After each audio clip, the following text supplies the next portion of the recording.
अस्सलाम वालेकुम। आज का वीडियो हमारा बहुत स्पेशल है क्योंकि दो तीन दिन पहले जब नोटिफिकेशन इशू हुआ था तो कई लोग मेरे को व्हाट्सएप पे क्वेश्चंस पूछ रहे थे, तो डाउट्स पूछ रहे थे कुछ चीज़ों के बारे में। तो उन सारे डाउट्स पे मैं आज ये वीडियो रिकॉर्ड कर रहा हूँ आपके सहूलत के लिए। तो गुजारिश है कि आप अगर इस नोटिफिकेशन के बारे में आपके जितने भी डाउट्स हैं, तकरीबन मैं 7-8 डिफरेंट डिफरेंट लोगों से बात करके उनके थॉट्स को लिखने के बाद मैं ये वीडियो बना रहा हूँ। तो शायद आपको काफ़ी हेल्पफुल रहेगा। तो ज़रूर इस वीडियो को लास्ट तक ज़रूर देखिए और लाइक बटन दबाइए, प्रेस करिए। और अगर आपका कोई डाउट है तो कमेंट सेक्शन में करिए, उस पर भी इंशाल्लाह मैं एक और वीडियो बनाऊंगा। तो चलते हैं। सबसे पहली बात तो ये है कि टोटल नोटिफिकेशन 7400 है। और सबसे बड़ा जो डाउट था लोगों का वो यही था कि एग्ज़ाम कब होने वाला है, एग्ज़ाम का टाइम कब रहने वाला है, कब होगा एग्ज़ाम। तो जैसा कि हमेशा की तरह हमारे लोग यही पूछते हैं कि भाई नोटिफिकेशन कब आएगा बोल के सवाल करते थे, नोटिफिकेशन आ गया, अब एग्ज़ाम कब है बोल के पूछ रहे।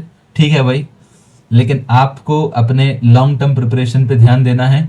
तो सबसे पहली बात तो यह है कि नोटिफिकेशन के लिए अभी 9-10 महीने, एग्जाम के लिए 9-10 महीने का टाइम लग सकता है। टोटल प्रोसेस की बात कर रहा हूँ। प्रीलिम्स की अगर बात करें तो 6 महीने का टाइम लग सकता है। तो आपके पास, जैसा कि हमारी एकेडमी की तरफ से भी ऑनलाइन क्लासेस शुरू होने वाले हैं, तो आपसे गुजारिश है कि अगर आप 6 महीने का लॉन्ग टर्म बैच प्लान कर रहे हैं तो ज़रूर करीम आरिफी एकेडमी को फॉलो करिए, क्योंकि हमारा वो चैनल है जिस चैनल के ज़रिए तकरीबन 40 से ज़ायद लोग गवर्नमेंट सर्विस में आज खिदमत अंजाम दे रहे हैं।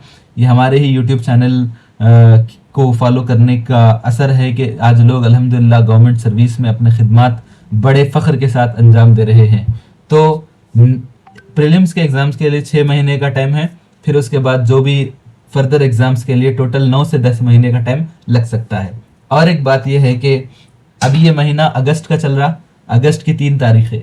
कई लोग पूछे कि ये जो क्वालिफिकेशन है, जैसा कि एसआई और कांस्टेबल का नोटिफिकेशन आया, तो ये जो क्वालिफिकेशन है इसका कट ऑफ डेट क्या है, मतलब आप कब से क्वालिफाई माने जाते। तो 29 जुलाई 2026 इस तारीख से एक दिन पहले भी अगर आप डिग्री क्वालिफाइड है तो आप कांस्टेबल के पोस्ट के लिए एलिजिबल हो जाते।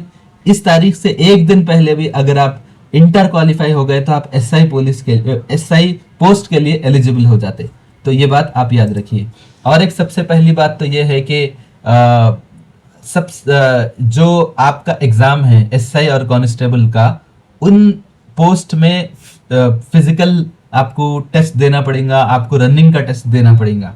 लेकिन कुछ पोस्ट ऐसे हैं जिन पे रनिंग की भी ज़रूरत नहीं है, फिजिकल कोई टेस्ट की ज़रूरत नहीं है। तो जैसा कि फिंगरप्रिंट ब्यूरो है, जैसा इस जॉब की मैं काफ़ी तारीफ करा था, ड्राइवर और मैकेनिक पोस्ट है, इसमें आप ऑनलाइन अप्लाई करेंगे। फिर उसके बाद जो टेक्निकल टेस्ट होगा वो होगा, मेन एग्ज़ाम होगा, फाइनल मेरिट लिस्ट आ जाएगी।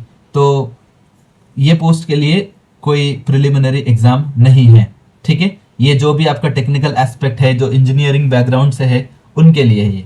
और एक सबसे इम्पॉर्टेंट पॉइंट ये है कि पहले जब पुलिस कांस्टेबल के नोटिफिकेशंस आए थे, ये होता था कि कुछ कैंडिडेट्स जो है रनिंग से पहले या कुछ और टेस्ट से पहले अपना मेडिकल रीज़न पेश करते थे कि मैं इस दिन नहीं आ पाऊँगा, मेरे को जो है ये मेडिकल रीज़न है, मेरी तबीयत ख़राब है, या ये वजह से मेरे को 4 दिन की मोहलत दीजिए, 8 दिन की, 10 दिन की मोहलत दीजिए। तो बोर्ड जो है, पुलिस रिक्रूटमेंट बोर्ड कंसिडर करता था और उन लोगों को मौका देता था। अब वो पोस्टपोनमेंट बिल्कुल नहीं है। इस बार बोर्ड तय करेगा कि एग्ज़ाम कब होगा, आपको अपने हिसाब से आना पड़ेगा, ठीक है। और एक सबसे इंपॉर्टेंट बात यह है कि बाज लोग एसआई के लिए भी अप्लाई करते और कांस्टेबल के लिए भी अप्लाई करते, यानी सब इंस्पेक्टर, एसआई मतलब सब इंस्पेक्टर, पूरे पुलिस स्टेशन का हेड रहता है। इसलिए गुजारिश करता हूं कि हमारी कौम को इस मैदान में आना ज़रूरी है। अगर आपके कोई भाई है, बहन है, ज़रूर उनको तरगीब दीजिए इस तरफ लाने के लिए। तो बाज लोग दोनों पोस्ट के लिए अप्लाई करते, तो उन दोनों के लिए एक टेस्ट रहेगा, रनिंग का या लॉन्ग जंप का।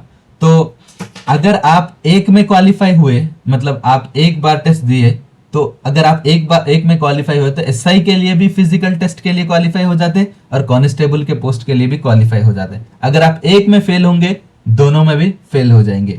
Similarly fireman, fire constable, driver post के लिए ड्राइविंग लाइसेंस लाजमी है, ठीक है। अब सबसे इंपॉर्टेंट पॉइंट, सबसे ज्यादा लोग मेरे से क्वेश्चन कर रहे थे इस बारे में कि सब इंस्पेक्टर के लिए क्या एलिजिबिलिटी है और कांस्टेबल के पोस्ट के लिए क्या एलिजिबिलिटी है। तो जैसा मैं बोला 29 जुलाई से एक दिन पहले भी आप डिग्री क्वालिफाइड है। एसआई पोस्ट के लिए डिग्री क्वालिफिकेशन है, चाहे कौन सी भी डिग्री करिए, बीए करिए, बीकॉम करिए या कहीं और से कुछ डिग्री करे, जो यूजीसी से अप्रूव्ड शुदा अगर रिकॉग्नाइज्ड यूनिवर्सिटी रहे वहां से अगर आप किए हैं तो आप बिल्कुल एलिजिबल है। और कांस्टेबल के लिए इंटरमीडिएट है, एक दिन पहले 29 जुलाई से पहले अगर आप क्वालिफाई हैं बिल्कुल आप अप्लाई कर सकते हैं।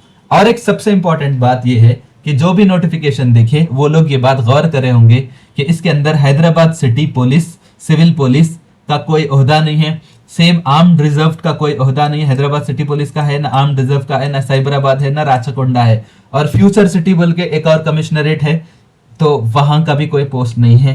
तो इम्कान है कि आने वाले दिनों में ये बताया जा रहा है कि एक 3000 पोस्ट जो है पॉसिबली आने वाले दिनों में इसको ऐड कर सकते। तो अगर आप हैदराबाद सिटी से रिलेटेड पोस्ट के लिए आप देख रहे हैं, आप या आर्म्ड रिजर्व के लिए देख रहे हैं, या साइबराबाद के लिए देख रहे हैं, या राचाकोंडा के लिए देख रहे हैं, तो हो सकता है कि आने वाले दिनों में एक सप्लीमेंट्री नोटिफिकेशन आएगा जिस नोटिफिकेशन के तहत मजीद पोस्ट इसके अंदर आ सकते हैं।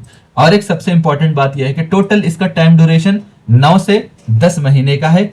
और जैसा कि आपको तो मालूम है कि कांस्टेबल और एसआई के पोस्ट के लिए 32 साल की उम्र रखी गई है।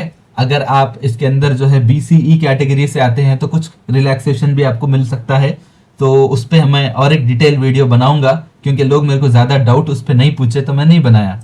अब और एक चीज ये है कि ऑफिशियल नोटिफिकेशन 7400 पोस्ट का है, और इस बात का खवी इम्कान है कि आने वाले दिनों में इस कैटेगरी में और 3000 पोस्ट ऐड किए जाएंगे, जिसमें हैदराबाद, साइबराबाद, राचकोंडा और फ्यूचर सिटी के पोस्ट ऐड किए जाएंगे। तो इम्कान है कि उसके लिए भी और मतलब वो पोस्ट अगर वो नोटिफिकेशन आ गया तो उसमें उसको भी जो है कुछ और टाइम आपको मिल जाएगा। लेकिन आपका मेन काम ये होना चाहिए कि आप लॉन्ग टर्म प्रिपरेशन पे ध्यान दीजिए। तो एग्जामिनेशन स्ट्रेटजी जो मैं बनाया, आपको प्रीलिम्स की तैयारी करना है, इसमें जनरल स्टडीज भी आएंगे, अरिथमेटिकल एबिलिटी और एनालिटिकल एबिलिटी, ये आप इस पे आपके क्वेश्चंस रहेंगे। और वीकली टेस्ट हमारे पास रहने वाले हैं, और वीकली जो है 2 सेशंस ऐसे रहेंगे जिसमें आपके सारे डाउट्स को हम क्लैरिफाई करेंगे। फिजिकल टेस्ट के लिए अगरचे कि मैं ये नहीं देता हूं, लेकिन हैदराबाद के कई प्लेसेस में आपको फिजिकल आपको टेस्ट वगैरह के लिए जो स्टैंडर्ड्स है, जो ट्रेनिंग है, इसकी मैं जिम्मेदारी लूंगा कि आपको सही जगह पे पहुंचाऊं। और मेंस प्रिपरेशन जो बाद में होने वाला है, इसके लिए भी हम तैयारी कराएंगे। और करंट अफेयर्स जिसके लिए हमारा चैनल सबसे ज्यादा मशहूर और मारूफ है, इसमें भी आपको भरपूर ट्रेनिंग दी जाएगी। तो प्लीज इस रिक्रूटमेंट को स्किप मत करिए। हम आपके साथ खड़े हैं, करीम आरिफी एकेडमी, बिल्कुल नॉमिनल फीस के साथ, महीने को 500 रुपए। ये हम पर्पस के लिए शुरू किए हैं कि लोगों को उसकी अहमियत रहे, अपनी तैयारी की कदर करें, अपने वक्त की कदर करने के लिए हम ये काम शुरू कर रहे हैं। तो आपसे गुजारिश है कि अगर आप तैयारी कर रहे हैं तो जरूर ज्वाइन करिए। हमारे इस चैनल पे कमेंट करिए बैच के लिए, या हमारे व्हाट्सएप नंबर पे कांटेक्ट करिए। इंशाल्लाह हम जरूर आपको गाइड करेंगे, हमारे बैच में ऐड करेंगे, और विद इन अ वीक हमारा बैच शुरू होने वाला है। Thank you so much.